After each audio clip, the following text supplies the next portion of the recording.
Invincible season 4. I don't remember if I've done a lot of Invincible reviews. I think I did one for. I'm sure I have, but this, I feel like for most people, this is the second best season they've done since the show came out. Season 1, season 4, to season 3, to season 2. I feel like the season's really enjoyable. The only bad episode I think most people didn't like them, and I didn't really all that like was the hell episode where they went to hell and they did that whole thing. Kirkman did say that was an original episode, and they're going to do more original episodes to just show what's on, because the show has like another 5 seasons at minimum, maybe more. Who knows? Because there's a lot of things that they have expanded on, and we already know what they've expanded on, and we continue to expand on. But who knows how long this season's really going to last. I feel like overall, Mark was very level-headed this season. He did a lot of things that were smart. He was putting a lot of tough situations though with the Invincible War. I mean, not the Invincible War, but the Viltrumite War. And I feel like there's a lot of things that happen that people still feel like we haven't got a conversation on, like the Conquest thing. Like, Conquest did escape, and he did go back to Viltrum. He did talk to Dragon fucking this. But we never really got a scene about how Mark was going to react to asking Cecil, how the fuck is this guy still alive, Cecil? And maybe that's something he's like, maybe we won't ever get that scene, because in the last episode, the finale, which I think is the finale, the idea to make the finale a whole like PTSD type thing going on for Mark, leading up to his decision to allow the Viltrumite to be on Earth. I think that was very interesting. So Mark really was like, I can't really fault him for many things this season. He really did what he had to do. He killed Conquest again. You know, he did what he could to keep Oliver safe. Oliver, man, he's got to be the least annoying character this whole season. Like, every bit of slander that Immortal was getting, Oliver ended up getting. That motherfucker just got his ass kicked 24/7 and talks shit 24/7. And it's like, man, you gotta say, hey, man, get out of the way with that shit. Go sell the sound or something. But like, people weren't vibing with Oliver. Nolan, I feel like he was the one that got a lot of character development. And like when that talk he had with Cecil at the end of the season, I'm glad that talk came at the end of the season, where it brought up how many fucking people he really did kill with that shit in Chicago. And it's like, well, I saved millions, yeah. You killed a lot. And it's like, it's like, his rest of his character is going to be, how much can he do to repay that act to the people on Earth? What can he do to make that act go away? What sacrifice can he make to make that act go away? You know what I mean? And I think another interesting thing about Nolan, that like, we're watching everything that we're going to continue to learn. I know this is spoilers from comic books, but everything we're going to continue to learn about how the Viltrumites are going to react to be on Earth is really going to put into perspective how just down for the cause Nolan really was. Because like, he's right now, other than Thaddeus, he's the only Viltrumite we know that switched sides after being on Earth. And given all the time that he was on Earth, it's really going to put in perspective how crazy he was for this cause when you see how everyone else reacts to being on Earth. Because even after all the time being on Earth, he was still almost about to go all the way there. And we see in alternate realities, he does go all the way there. So it's not like there are other realities that we have seen because of the Invincible and all that stuff where he does go all the way there and does just fucking do it. And Mark goes with him. Now, I don't know if we're supposed to take that stuff into perspective when we're watching the main timeline, the main Mark and everything, but that's the way I see it. Like, Mark, he has, like, it's going to come, like, I think Nolan is a very interesting character that's going to continue to be interesting when you put him in perspective of how other Viltrumites are going to be in the same position, act totally different to the way he did. So Nolan, for me, is a very interesting character. He's got some very interesting development this season. The whole thing with Devin, I knew my boy, what was it? I knew Paul was cooked once Nolan was back on Earth. And I feel so bad for Paul, because everyone else knew he was cooked. Like, that whole conversation, like she can say what she wants to say, and I see some people say if Debbie even gets with this guy again, it's just ruined everything, all the character development. And I don't want want to go that far, but like, yo, he called her a pet. He called her. I know she's her like, he's a father of her children, both her children now, I guess.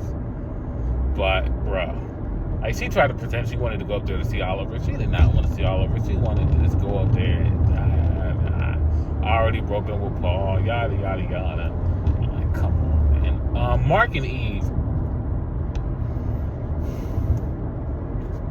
That's like another thing that got a lot of criticism I've seen from people. That people do not vibe with their relationship. They think that their relationship is there just to mark this event and then have sex with her. And it's very hard to argue with that because, and I feel like a lot of people are starting to like side with Amber little by little by little as the show goes on. People side with Amber a little bit more. And there's always the thought that if Amber wasn't, you know, what she looked like, how people would react to Amber would be different anyway. But that's another conversation. But I feel like the whole thing with Eve losing her power is like that whole abortion thing. That's something they did back in the comics back in like 15, not even 15, almost 20 years ago. That's a really old, maybe longer than 20 years ago. But that's like something that's already been done, and they stuck with it, you know. And I'm sure people felt I know it's crazy. I know it hasn't happened yet, but people say people more imagine Eve for having an abortion while our supposed husband probably was dead in space. He's damn near dead in space. Would have been dead in space. Let's not talk about, he could have been dead in space. He was fucking dead. Let's not beat around the bush. The only reason Mark has breath in his lungs is because Thrag did not want to kill him. That is the only reason he has life left in his body, because Thrag chose not to kill him. You know what I mean? So it's not and I'm sure that even when Kirkman wrote that in the comics originally, he was thinking like, she's not really wrong, because for all she know, like in actuality, he was dead. Only reason he's not dead is not anything he did, because the person who could have killed him didn't kill him. The only reason he's not dead. And then you got to take into equation that she was probably the strongest person on Earth other than Immortal. She's probably stronger than Immortal. She's the strongest, one of the strongest people in the entire verse, but she is probably stronger than Immortal. And if she knows she cannot protect the Earth unless she gets an abortion, who knows if they have 9 months? You know what I mean? So there's also that way to look at it. But overall, there's a lot of criticism that can be made of the Mark and Eve relationship. And another thing that I want to talk about that I don't think this season did, something I think the season kind of did poorly, that other seasons kind of excelled at, was the side characters. I don't remember too many well-written side characters from this season. Like you had the whole Rudy stuff, but that kind of got like those are always bits and nuggets and stuff. We got introduced to Britt, and Britt's a very cool character. I mean, there's so many things that happen to Britt in the comics that they can always expand on. But the only side characters we really got to know were like the Viltrumites, like Craig, Conquest, Thrag. And that's the way it should be, honestly. We got to see Dinosaurus. Mark almost kills Dinosaurus. And that's another thing where I say I don't think Mark did a whole lot wrong this season. In that episode where there was like the Squid Billy things taking over people's minds and shit, and he had to kill that astronaut dude to save everybody because for some reason Bulletproof was too fucking slow to get to Mark. He just made a decision, I'm just gonna fucking kill this guy. And in actuality, this is when I say when the show stops being a superhero show, it starts being like a sci-fi show, sci-fi war show. That's the type of shit that happens in sci-fi shows, bro. And that's like where like you're gonna see the superhero, like the whole superhero tent of this show start to go away with stuff like that. You might not see Superman make a decision. Well, he might, but you might not. It's not something he's gonna. It's not a normal thing for him to do, but that's gonna become a normal thing in this series for people that make those split-second decisions where they just kill somebody. So yeah. Thrag was great. He was voiced by Lee Pace. I know people were cooking him. The first episode we saw when his skull kind of got away from him, he screamed no, and people were kind of cooking him. But I think that following episodes, he got back people's love and respect. So people are down with him and Strag going forward, and I am too. And it's going to be very interesting to see the Viltrumites on Earth. But that's all I really wanted to say about the season. I don't got a whole lot of thoughts about it. You know, I'm loving Invincible. It's one of my favorite shows going. It very rarely disappoints me. The animation could be better, but like I genuinely believe the trade-off of me. I'm gonna say like the one thing Invincible has on every other show and every other piece of media going today is it is a yearly release. There is no other piece of media other than what a sitcom like Abbott Elementary that is a yearly release. Every other piece of media takes way too long to come out. Even the Bears kind of been working on like a year and a half. Like they come out every year, a year and a half.